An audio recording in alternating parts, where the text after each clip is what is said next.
Like others, our last guest is an all-rounder. Actor, comedian, Emmy Award-winning writer, filmmaker. He is ranked number 98 on Comedy Central's 100 Greatest Stand-Ups of All Time. But what the fuck do they know? For us, he's number one tonight, Louis C.K. Thank you. Thank you. Thank you. I'm really honored to be here. I'm happy just to be here as a ticket holder, just to watch everything that's happened. The Stiller family, and that was crazy, and Kevin, and the guy that looks like Dick Cheney at the end there. A very, very nice version of Dick Cheney. He's not a lizard, I don't think, but I think I can just tell you what George is. I'm a comedian, and I do what he did, and he was the first person I knew that I knew what comedy was. Children love to laugh, but most people that make children laugh for a living suck at it. Clowns aren't funny. That doesn't exist, a funny clown. If a person was funny, they'd do comedy because you make money doing it. No clowns. There's no HBO clown specials if you make a bunch of money. So clowns suck. And kids just look at them and just go, just please stop trying to make me laugh. There's nothing worse than a person who's not funny trying to be funny, and that's what a clown is. A guy waiting for a bus is funnier than a shit clown at a kid's party. But kids need to laugh, so the first time you really laugh means a lot to you. And I remember my first big, like, grown-up feeling laugh, and I saw George Carlin on Saturday Night Live, and he said, what do dogs do on their day off? They can't lay around, that's their job. And something went off, and I just couldn't stop laughing. And the idea was born in my head at that moment. I want to be funny. I want to be a comedian. I didn't know that a grown person could be a comedian. That's an incredible thing to me. And I had other heroes, Richard Pryor, Steve Martin, Bill Cosby, but George was like me. He was an East Coast Catholic. I had something to identify with him. And the first time I remember getting a laugh, I was in fourth grade, and they asked the class, the teacher said, there are 3 bones in the skull. Name one. And I said, the noggin. And I got a big laugh. And I thought, hey, I could do this. I could be like George. So I started doing, right out of high school, started doing stand-up. Didn't go to college, didn't pursue anything else professionally, really. Started doing stand-up. First time I went on stage, I did a minute and a half, and I bombed. It was terrible. But I wanted it so badly that I kept trying, and I learned how to write jokes. And I just had jokes, kind of funny thoughts. And about 15 years later, I had been going in a circle that didn't take me anywhere. Nobody gave a shit who I was, and I didn't either. I honestly didn't. I used to hear my act and go, this is shit, and I hate it. But I've been doing this for 15 years, and stopping now is like getting out of prison. Like, what do you do after 15 years of stand-up comedy? How do you re-enter the workforce? So I was in a really bad place. I hated my act. I've been doing the same hour of comedy for 15 years, and it was shit, I promise you.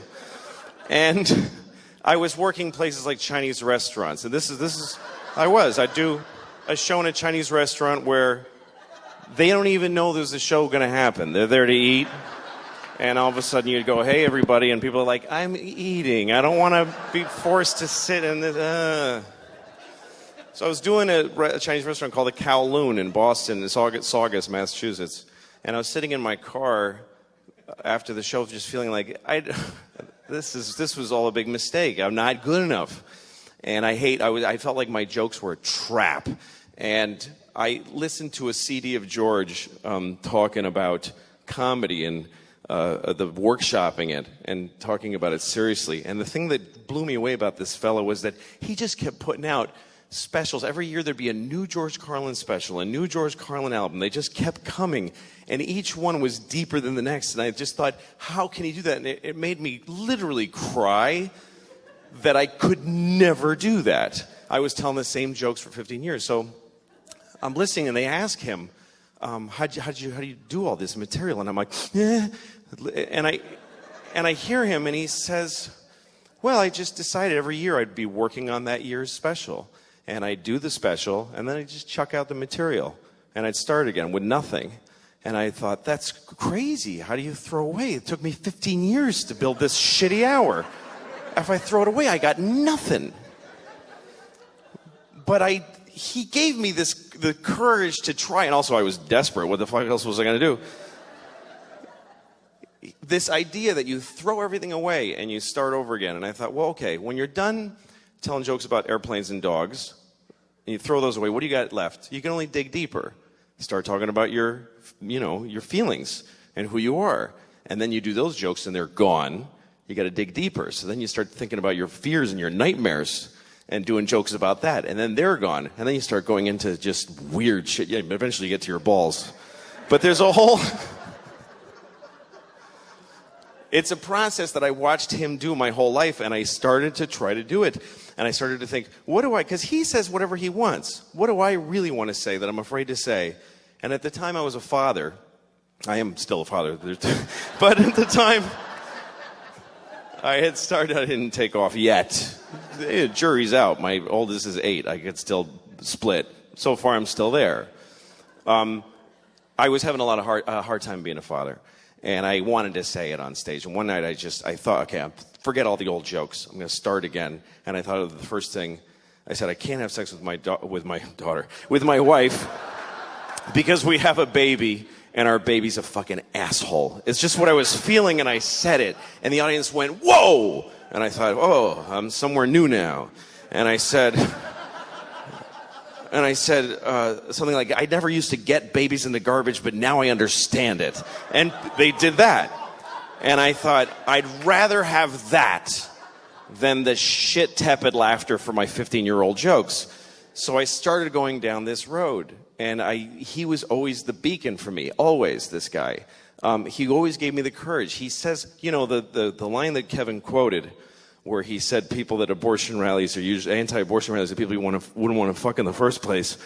He opened a special with that at Carnegie Hall. He comes out on stage. You have to watch it, and he doesn't milk the crowd for applause. They're applauding, and he goes, they're all going, George, and he goes, yeah. I got to get this out. You ever notice the people anti-abortion rallies are people who want to fuck in the first place?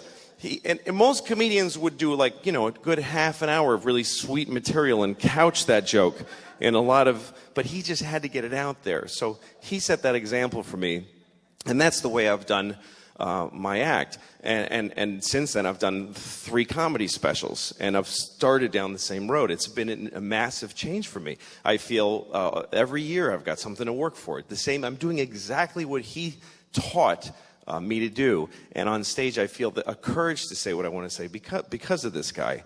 And anyway, a few years ago, I was about to tape my second stand-up special, and he was taping the same night in L.A. He taped his last special on the same night that I taped one, and I remember feeling like, this is amazing that I do what this great man does, and that we do it in the same way.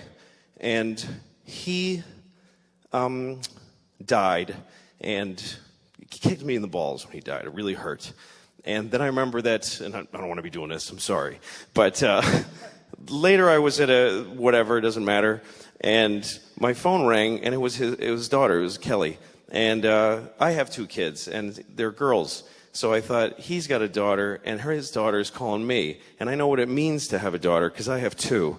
And she's calling me and asking me to come and say something about what he meant to me. So that was a big moment for me. I'm very proud to do what George did. I know I was supposed to close funny, but I'm not good at doing stuff that isn't my act, so I'm sorry.